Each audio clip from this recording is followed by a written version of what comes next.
An interesting day of sports to come. Welcome, everybody, to another episode of the Robbie Basel Show, episode number 6. Today is Friday, May 26th, 2023. I am your host, as always, Robbie Basel, live from the comfort of my own home once again. And today we have a very interesting show. And we have the Monaco Grand Prix coming up, one of the biggest weekends in motorsports, a little different thing to talk about this week.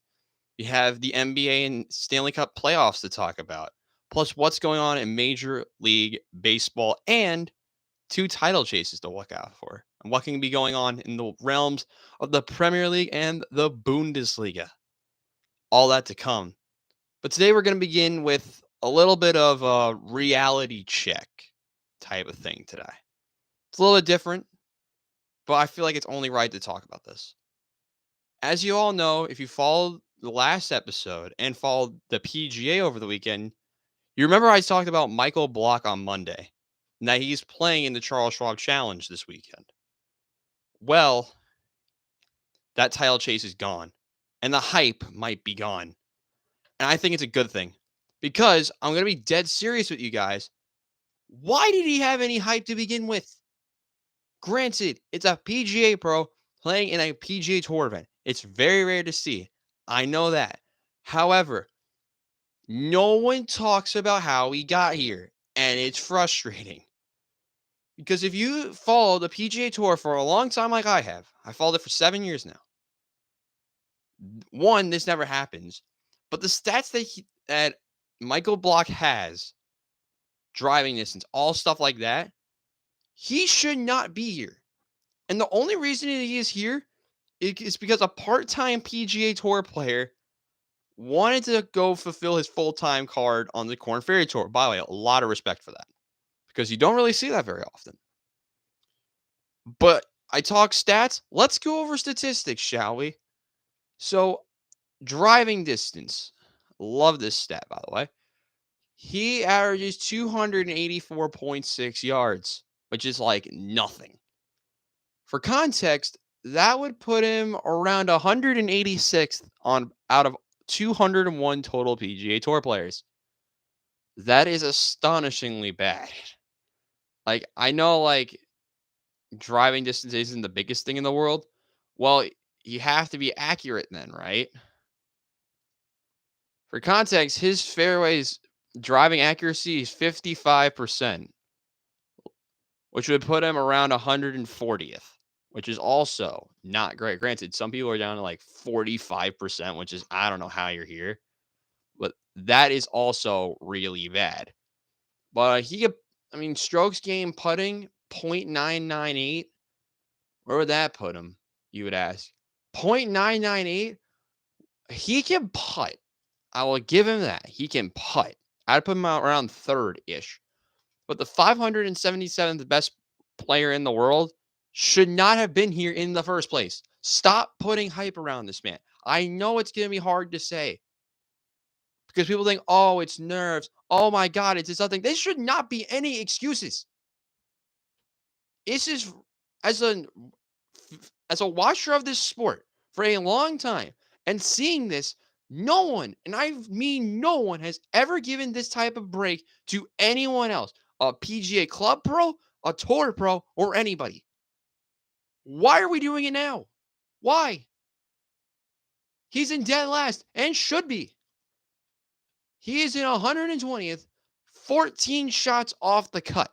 14. That just proves that he is not ready for this. And those 4 days, you don't want to call them a fluke. I'm going to call it a fluke. Because I'm saying anyone in that field from last week could have done the same thing. Anyone. Koepka did it.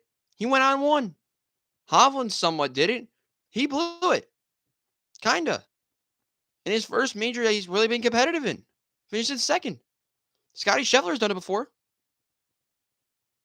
But this just proves that this is totally a fluke. Last week was a fluke, and it's hard to say.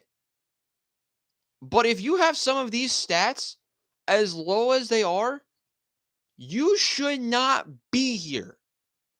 And it's hard for me to say, because I love what I'm watching him last week. I did.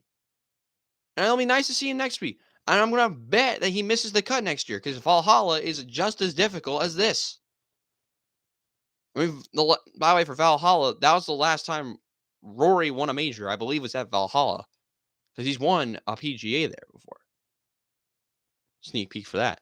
But, I mean, when you're 23 shots off the lead in the second round, oh my God. Just take that in for a second. He's 23 shots off the lead. At this time last Friday, when we did this, I think it was around 6-ish, 5 or 6. What the hell? This just proves you cannot have, put stock in someone like this. You can't. Because going on having expectations for Michael Block, outrageous. Outrageous. People have eyes on him? Who cares? They had eyes on him since Friday of last week. After he shot 72. Sorry, 70. What? You can't make an excuse like that. You can't. Because everyone has eyes on them on this sport. It's a horrible argument. Anyone and their mother could have saw this coming. Anyone could have saw this coming. It's just the way it is. Didn't deserve it. I don't know. I'm surprised he was here. I think it was like a sponsor exemption or something. I saw the video on Sunday. It was great to see that. And I knew he was missing the cut. But being 14 shots off with a lot of holes to play is, I don't want to say it's astonishingly bad, but it's pretty bad. But enough about me ranting about why Michael Block is overrated somewhat. Let's go into one of our actual main topics of the day, and that is the title races or relegation battles and other races to watch out for in the Premier League and the Bundesliga. We're going to begin the Prem, because the Bundesliga actually is a lot more to talk about. The Premier League, the Champions League spots are sealed. It's City, Arsenal, Man United, and Newcastle. But the other spots are up for grabs. Liverpool will be playing in the Europa League next year. That'll be interesting to watch out for. Remember Liverpool? They played in the Champions League for feels like forever now. But here we are. If you look at the table, we have Liverpool in 5th. Brighton is in 6th. They're going to play I believe, in the Europa League next year. They clinched European football for the first time. But then you go down a little bit. And you have Aston Villa, who has come out of absolutely nowhere to do something this year. One match to go, they're at 58 points, which is not bad. But they get a bad matchup coming as they play Brighton. That will be a very interesting one. Because if you look at Brighton, they're only one spot ahead of them. Yeah. The Seagulls will play Aston Villa. And if Villa wins, that actually happened. So according to my chat, the Cardinals have released DeAndre Hopkins. Right when I was about to talk about the Premier League. Thank you for letting me know on that. So thank you for letting me know about that. The Cardinals have released DeAndre Hopkins. Pardon the interruption. DeAndre Hopkins is gone. It's funny that my own stream's playing in the background.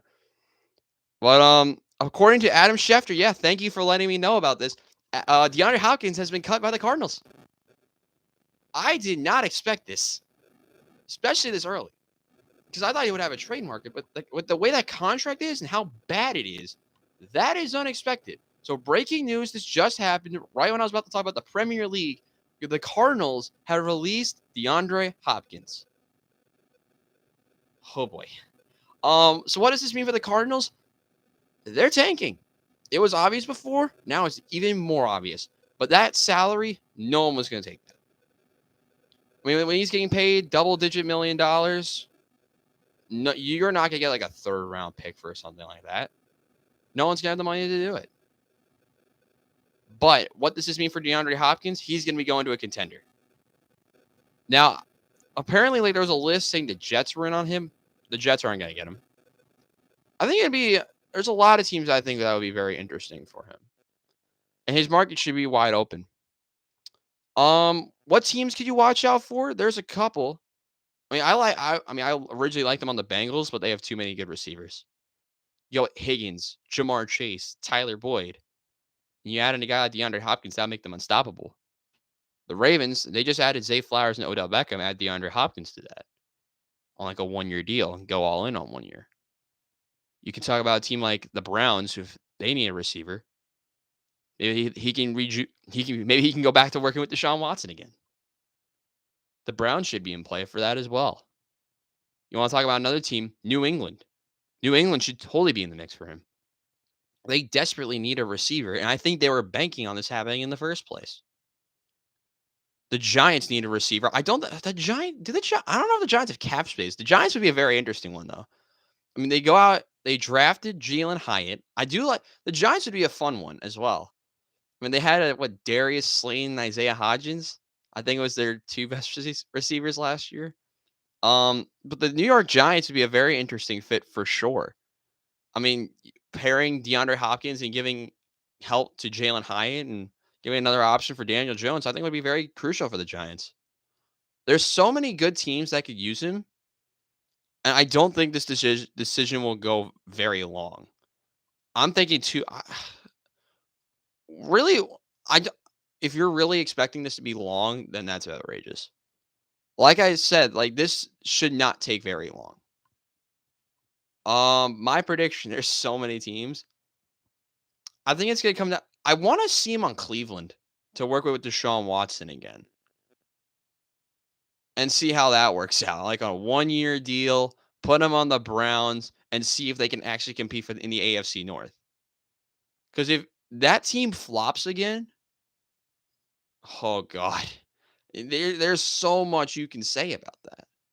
But my teams to watch out for would probably be the Giants, the Patriots, and the Browns, and Baltimore. Would be my 4 to watch out for. But the Cardinals have released DeAndre Hopkins and have sent the sports world into a frenzy on during probably one of the few matinee episodes we ever do. So that's perfect timing. But back to your regularly scheduled content with the Premier League. We talked about Brighton and Villa. Let's talk about some disappointments, because I'm going to do a full Premier League recap in a couple, probably within the next week. But the other battle to talk about in the Premier League is the relegation battle. 3 teams are fighting to hopefully not get relegated. We have Everton, who was in this battle last year, Leicester City, who remember won the Premier League 6 or 7 years ago, and Leeds United, who I think should have been here, honestly, in the first place. Remember, Southampton already relegated. It's sad to see them go. Shocked that Nottingham Forest and Bournemouth. By the way, Bournemouth has lost 7+0 multiple times. It drew Arsenal.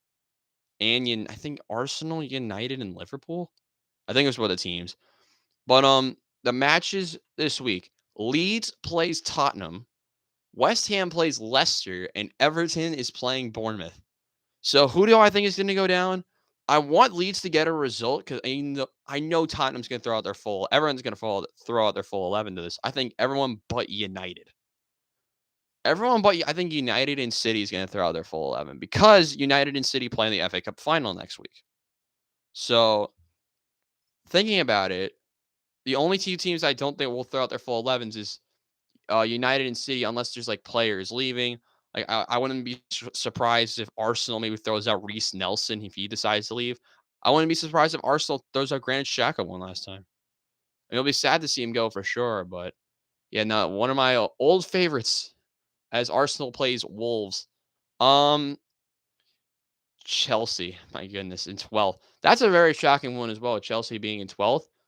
But if Tottenham doesn't get a result to Leeds and Villa doesn't get a result to Brighton, Brentford can still jump into 7th position.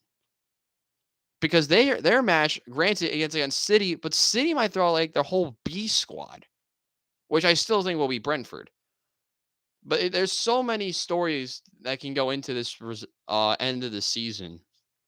But my predicted relegated teams, I think it's going to stay the way it is, and it's going to be very sad, but I think Leicester will get relegated and then get promoted. Kind of like how Norwich does here and there from the Premier League. So the Premier League relegated teams, in my prediction, it's going to stay the same as it is: Leicester, Leeds, and Southampton. But we're going to go into what is my game to watch for this week. I mean, the game to watch this weekend for me is there's so many good options. By the way, all the games are at 11th. I believe are at 11:30 on Sunday.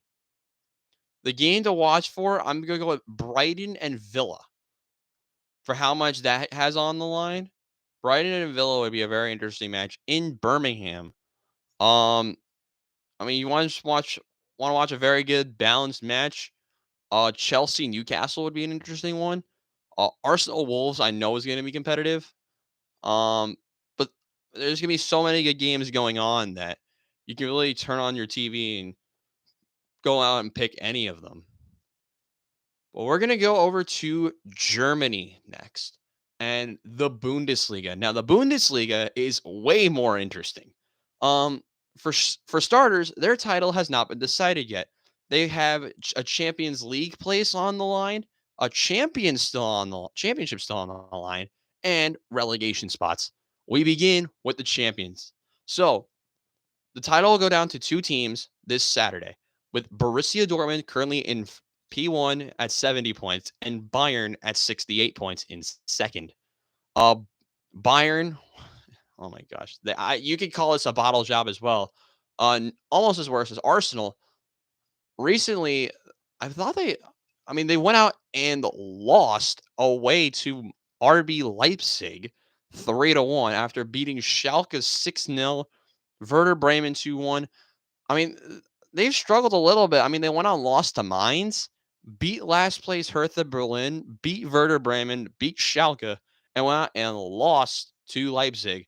And will now have to beat FC Köln and hope Dortmund goes out and loses, which I don't think is going to happen because Borussia Dortmund, granted, they are playing Mainz, which should be an interesting one.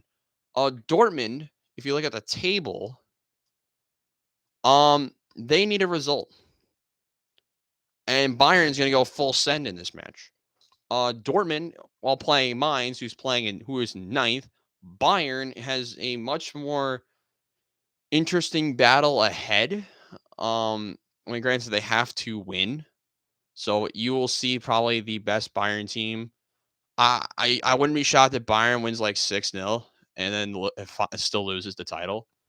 But Bayern, that should be a very fun match. With a very good all the way down to the end. I mean, you remember that City United battle in the Premier League when you had the famous Aguero moment. I think something similar can possibly happen here.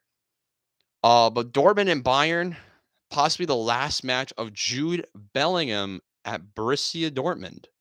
Something to watch out for as well, as he is reportedly linked to possibly sign the deal very soon with Real Madrid.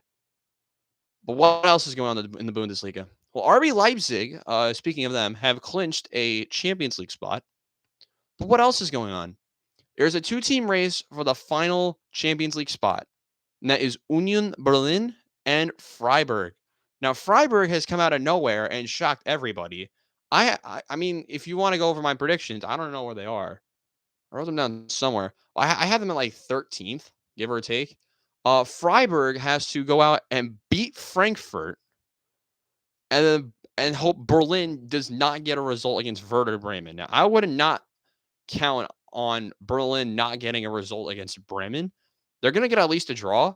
I'm interested to see how Freiburg plays their match against Frankfurt.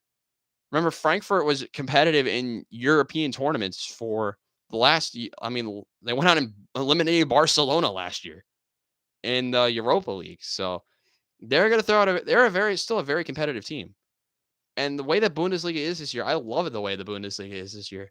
I mean, a possible new champion for the first time in a long time. Other underrated squads going out and competing like a Freiburg, Leverkusen, who's the other thing to talk about in a moment. But and a very somewhat competitive relegation battle, a different type of one than the one in the Prem. I mean, the midfield battle is even better. I mean, look how competitive it is. 6th to 11th is separated by 10 points? It's usually I think it should be much bigger than that at this point in the year. but there are teams that have shocked a lot of people in positives or negatives. And my game to watch out for will be for a relegation team. Because remember, there's still 3 relegation teams, but before I go into that, I'm gonna go into the other, what to watch out for, because there's one more tournament, a European spot on the line as well, and it's gonna come down to 3 squads. The aforementioned Eintracht Frankfurt, who's in 8th position, Wolfsburg, and Bayer Leverkusen for the Conference League spot. Now, um, Leverkusen is playing Bochum, who I get to talk about in a minute. Uh, Frankfurt is, as mentioned, playing Freiburg, and your other squad, which was Wolfsburg, is playing last place Hertha Berlin. I mean, Bochum is going to be throwing. I mean, Bochum's going to should be going really offensive in that match, and they usually do. So I would bank on Leverkusen probably getting the spot. It's going to really come down to, I think, Bayer, Leverkusen, and Wolfsburg. Because granted, I think Wolfsburg should win their match, go out and wipe the floor with Hertha Berlin before they get relegated again, which is weird to say that because remember a couple of years, around like 2015, 16, Schalke and Hertha Berlin were two of the best teams in the Bundesliga. And now they're both about to get relegated again. Weird to say. Both those squads, absolute mess. That's for sure. But Hertha Berlin and Schalke, Bochum, and Stuttgart, time to talk about the relegation battle as well. Stuttgart, we were for them to be here. They're playing Hoffenheim, which I think Stuttgart can get a result and push themselves to safety. So how it works is 18th and 17th in the Bundesliga, you get relegated, and the 16th goes into a playoff against one of the teams trying to get promoted from the 2 Bundesliga. So Bochum is currently sitting in that playoff position. Stuttgart is the only other team that can really have a shot other than Augsburg and possibly Hoffenheim.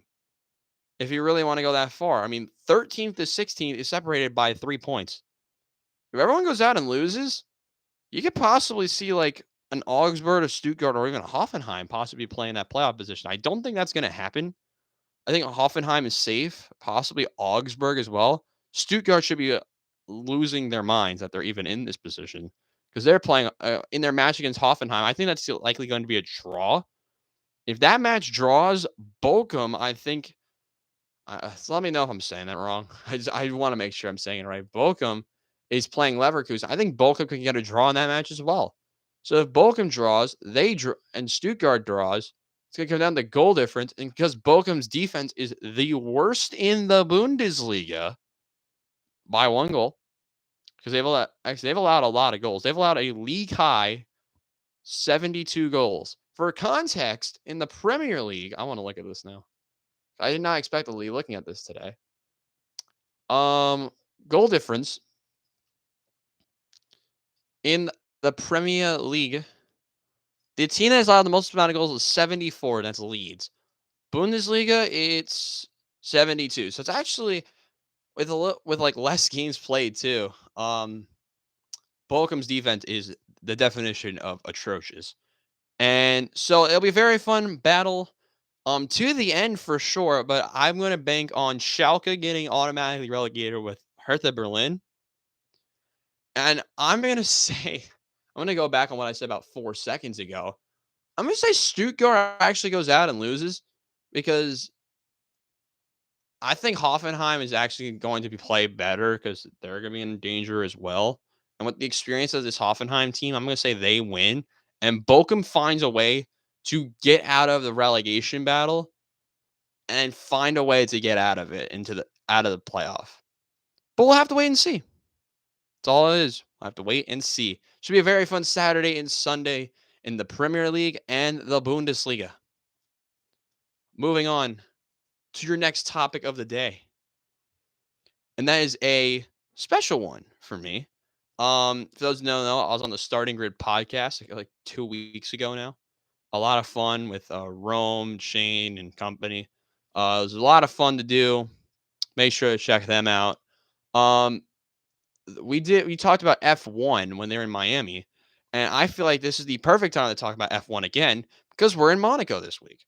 Monaco, probably one of the staple races in Formula One. And so far, today was free practice one and free practice two. The top five in free practice one was Sainz, Alonso, Hamilton, Perez, and Leclerc. With Max Verstappen P6. That was an interesting thing to note. And then Verstappen goes out and goes 2 seconds faster in FP2. It's him, then Leclerc, Sainz, Alonso, and Lando Norris in which McLaren has disappointed all season. They've scored like 14 points, yet are in fifth in the constructors. By the way, that's astonishingly bad by everyone else. But right now, I mean, this race I think is gonna be way closer than you think. But I'm gonna do some predictions real quick. So qualifying is tomorrow. I'll just pull up the time for you guys real quick. By the way, last week's race was called off, so that's why we are here. Um,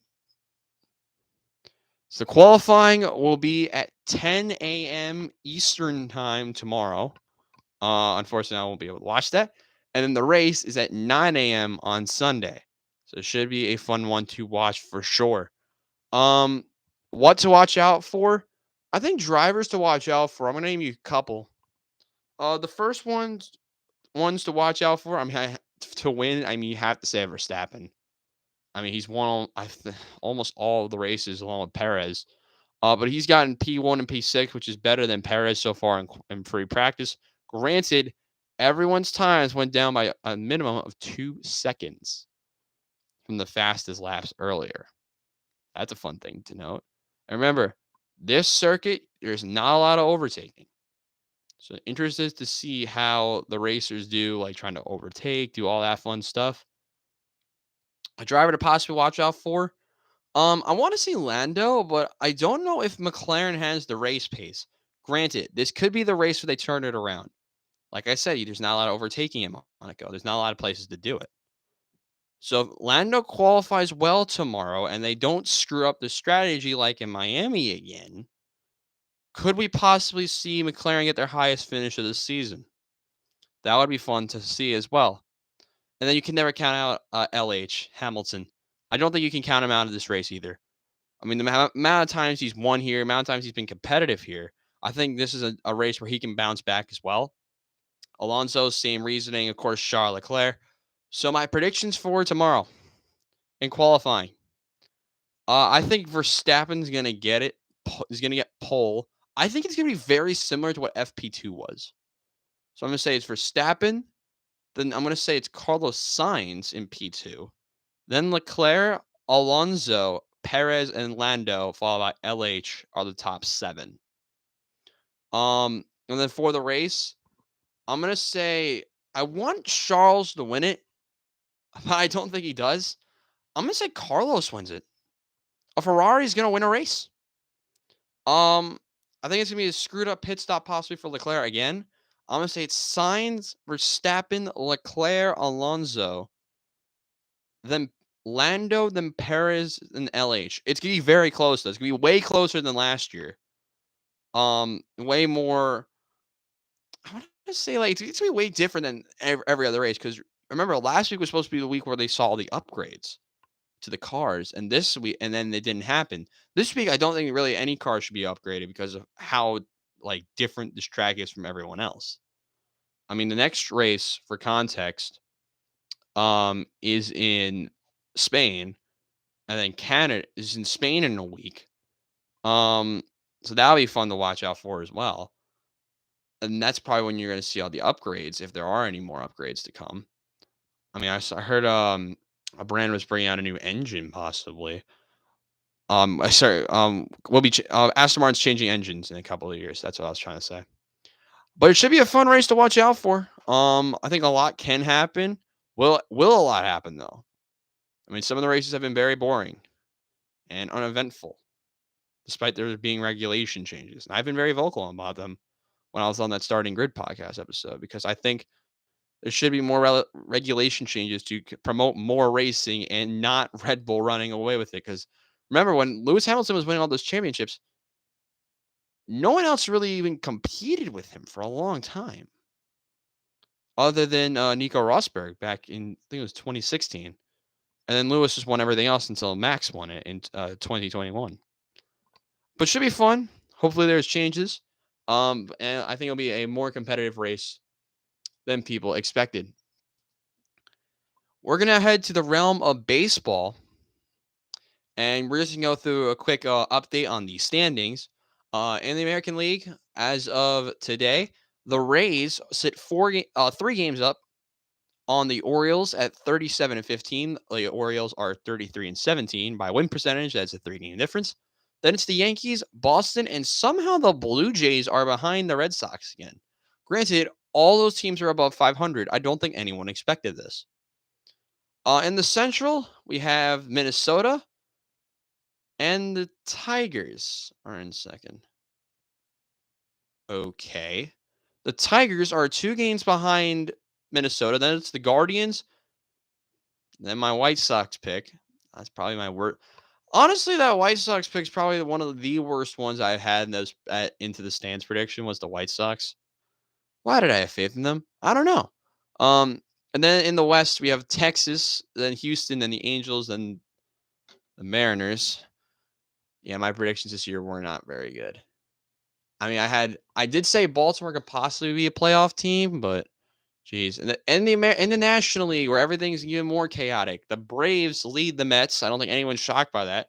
Followed by the barely sub 500 Miami Marlins. Interesting. Then we go, and then it's the Phillies who've been utterly disappointing, but I know they're going to bounce back. And then the Nationals, which should not be shocking to anybody. In the National League Central, Milwaukee shockingly still leads this division ahead of the Pirates, who are still relevant. The Cubs, who are flaming out a little bit, they have lost 7 of 10.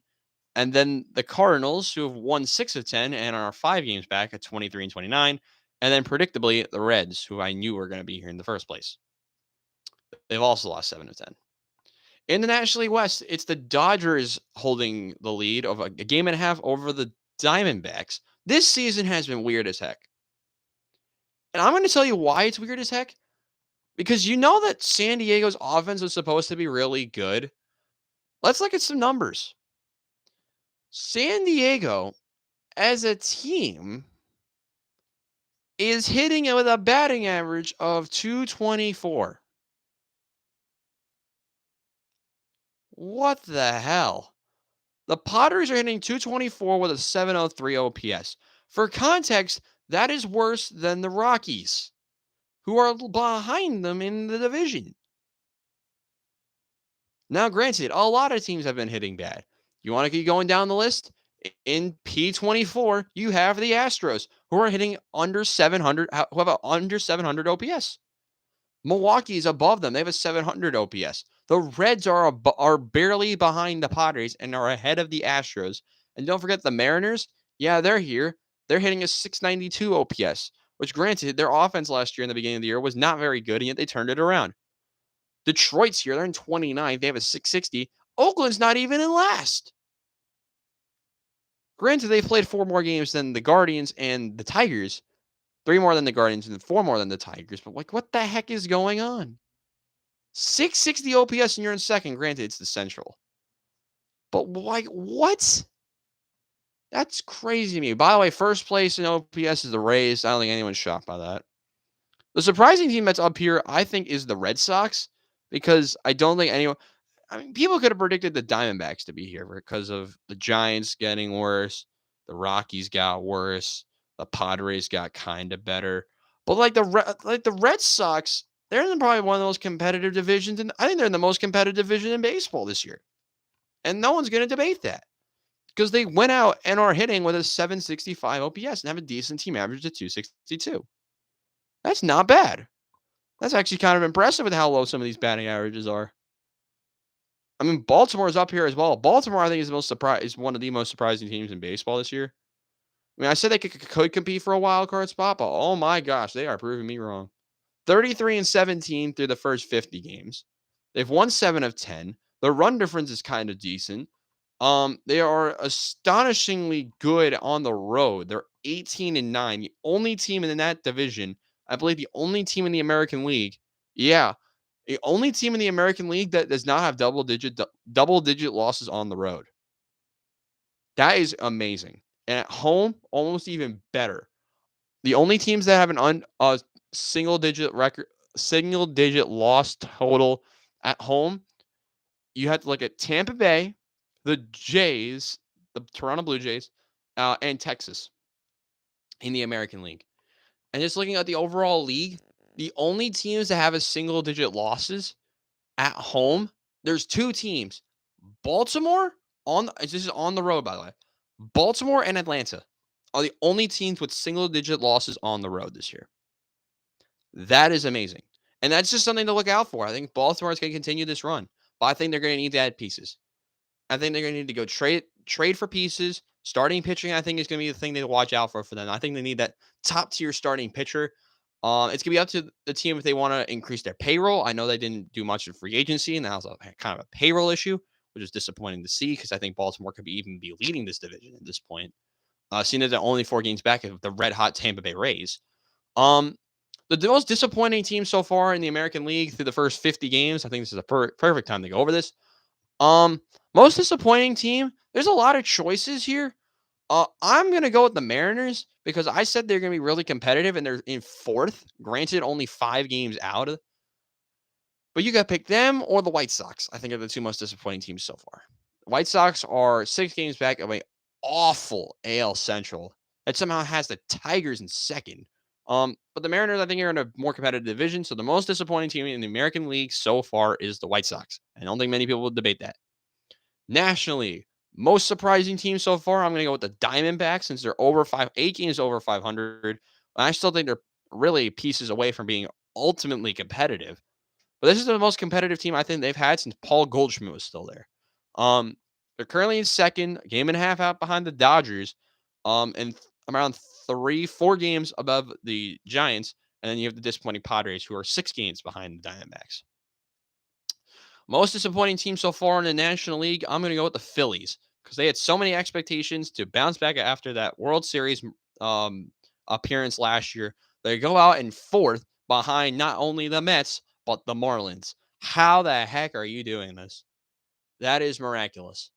And they're only 2 games better than the Nationals. Other teams that have been disappointing. Shout out to Chris Gambino from Into the Stands for being hyped about the Cubs. They're in 3rd, 4.5 games behind the Brewers, which is not that spectacular. And then you have the Cardinals, who I think are even more disappointing. Cardinals and Phillies would be my most 2 disappointing teams in the National League.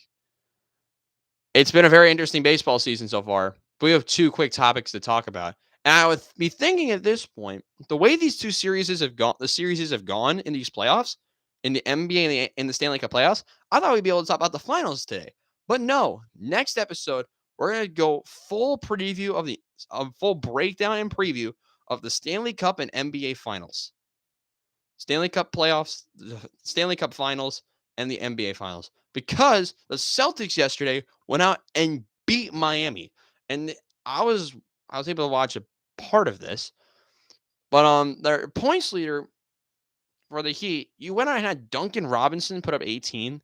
But Derek White had a great game yesterday. 24, 3 and 1. Jason Tatum had a double-double. So the Celtics are trying to come back, but you go Game 6 is in Miami. Should be a fun one to watch out for. That game will be tomorrow on Saturday night at 8:30 p.m. TNT is the network. And then if there's another game, that game will be, I believe, on Monday, May 29th. So those are possibly games to watch out for. The Celtics are getting it done, possibly too late, having their season on the line. They're trying to make a 3-0 comeback, which has not really, I don't really think it's ever been seen in the NBA playoffs. I don't know. I haven't gone that deep into it. But the other one that pissed me off a little bit was that the Stars went out in a million overtimes. Went into overtime, and went out and beat Vegas, who I had winning this series in 6 games. The Knights went out and lost to Dallas. Looking into this series, Let's go over the game yesterday. Goals were scored for Dallas by Joe Pavelski and Jason Robertson, with assists by Roop Hintz and Max Domi. Um, Defensively, they also had an assist from Miro Hiskinen and Esa Lindell. Hopefully, I said all those names right. It's very hard to say some of these names in hockey at this point in the season. For Vegas, goals were scored by Jonathan Marchessault and William Karlsson, assisted by Riley Smith, Nicholas Roy, and Jack Eichel, along with Braden McNabb.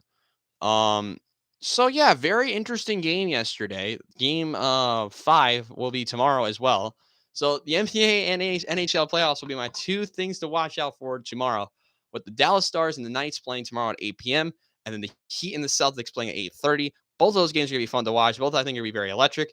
Predictions for those games: I think Vegas gets it done at home tomorrow, ends Game 5, sends them to the Stanley Cup Finals, like I said last time. When this series started, I said they're going to beat Dallas and play Florida. So hopefully that prediction turns out to be right. And then I said had them be eventually winning the Stanley Cup Finals. And then for Boston, I think Boston is going to win again. I think Boston possibly wins again tomorrow. And send this to Game 7, where I think Miami does find a way to win Game 7 or 6. Miami's going to win the series. It's just a matter of when. That's just my thing on this series. So things to watch out for. I've mentioned a couple already. You have the Premier League title, the Premier League relegation and playoff positions, and positions for the Europa League and the Conference League. That's to watch out for in the Premier League on Sunday. On Saturday, you have the Bundesliga title race ending at starting at 9:30 a.m. tomorrow.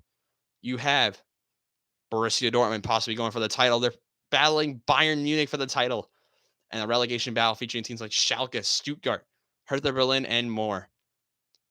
Monaco, you have that on Sunday as well. And one of the best motorsport races in the world. In one of the biggest motorsport weekends. And who will win? Find out who will find out. The race was at 9 a.m. on Sunday. So you can do that. Then the Premier League. It'll be a very fun morning and early afternoon for those sporting fans who want to watch both of those events. And also to watch out for, you have these playoffs on Saturday night, tomorrow night, to watch out for, with the Celtics and the Heat and the Knights taking on Dallas. A lot to watch out for, and possibly a lot to talk about on Monday. But for now, we will see all you guys on Monday. Monday night, 8 p.m., kind of like one of those Monday Night Football time slots. But for now, I'm Robbie Basel. We have a lot to talk about on Monday. But until then, we'll see you guys next time.